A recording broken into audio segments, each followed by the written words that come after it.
Welcome to Poets from the Neighborhood. My name is Sandy Coomer. And I'm David M. Harris. We hope you'll enjoy the poems we'll be reading today, poems written by your friends and neighbors. We begin with Cleopatra's Youthful Skin by Barbara E. Young. A donkey mare fresh with milk for her foal makes 0.5 to 1.3 liters of milk every day. Compute the size of the Ptolemaic bath if Cleopatra traveled with 700 mares and foals. Leave half of the milk for the foals. My grandmother slathered our sunburns with buttermilk. I know why Cleo is shown with flower petals strewn on the pool. Those Three Little Words by Ramon Presson. While there was a delay up ahead at the counter, I offered the lady in front of me a spare copy of a 30% off coupon. She looked at the coupon and then back at me while her face imitated a sunrise. "Ooh," she said, "I love you." I wish years ago I had known it was this easy.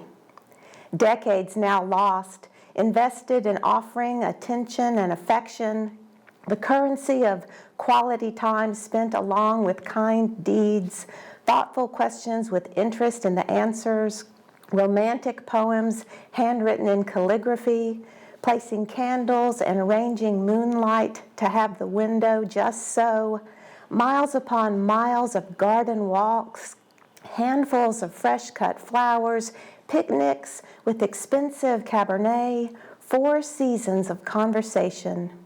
But now, only now do I learn that a bookstore coupon offering a third off the highest priced item was all that was needed. The Wilderness by Noel, Lena, Marie.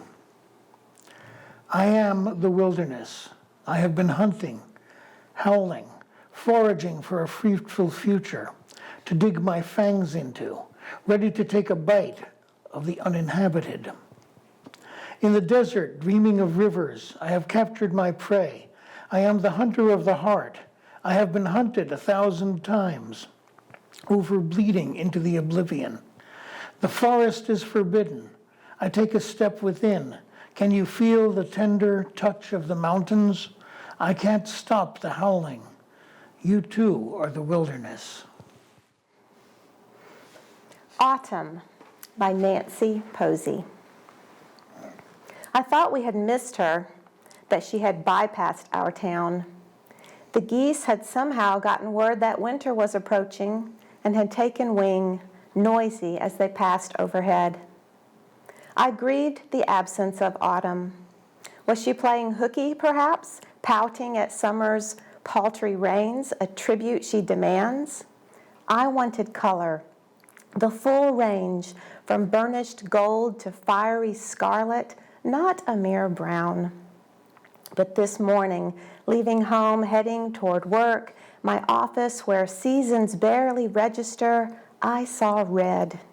The maples glowed their more glorious red, lining the streets, bright against gray skies. A gust of wind sent leaves skittering across the street like last night's trick-or-treaters. Oaks let down their guard, carpeting lawns in yellow. Autumn makes such magic. No photograph or painting could do justice to her riotous excess, all the more glorious for her late arrival, her stay most certainly brief. A poem of my own, Lost and Found. A box of tie tacks and collar stays, a party card, a corporate Zippo, a shilling. How many generations are here? Connections crystallize and sublime, a combat ribbon and a clown nose. Memories drift in my drawer. My father's pipe collides with his father-in-law's watch, tangles with a chain and my old wedding ring. My memories snarl with my education. A shelf fills up.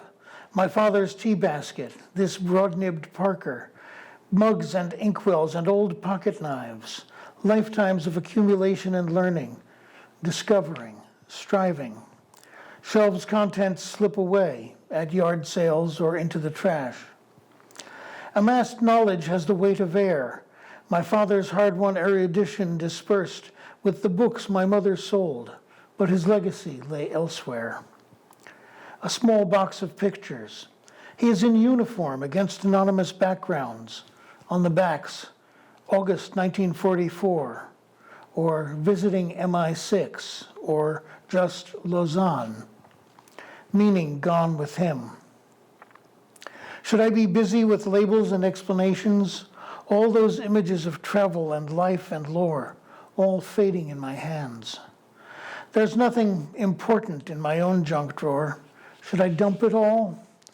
Jewelry I never wear, the replacement nib for a pen long vanished, old keys to forgotten locks. What will fall in here? What will I lose? What will my daughter find? Museum of What We Choose to Call Love by Catherine Moore. Life is a performance art, I think. Watching a red, screaming atonement of sundown fade across the family pond. An evening breeze fills the sky. See, I began, but a bright shoulder-height held cigarette is her focus. Each glowing ash waits under vigil until it becomes oval-shaped, near spent, then tapped into an overflowing copper bowl. 38, she counts. A smile appears as if she's admiring the contents of a jewelry box. At the next wind beat, a fiery ash flutters off apropos of nothing in the guise of a sky lantern, and she chases it like a child down the bluff, imagining all her thoughts could be floating away with it. I lean on the porch column, discarded in a hand-me-down effigy, not tonight, please, though mother pretends not to hear. A denial of innermost voids over an impossible gibberish of cicadas. I tug on her beige cardigan and ease her back into an overstocked galley kitchen, wedging us past its floor-to-ceiling stacks of life's collection of bric-a-brac and rubbish, shadow-warped under the fluorescence. Thank you for watching Poets from the Neighborhood. We hope you'll join us again soon.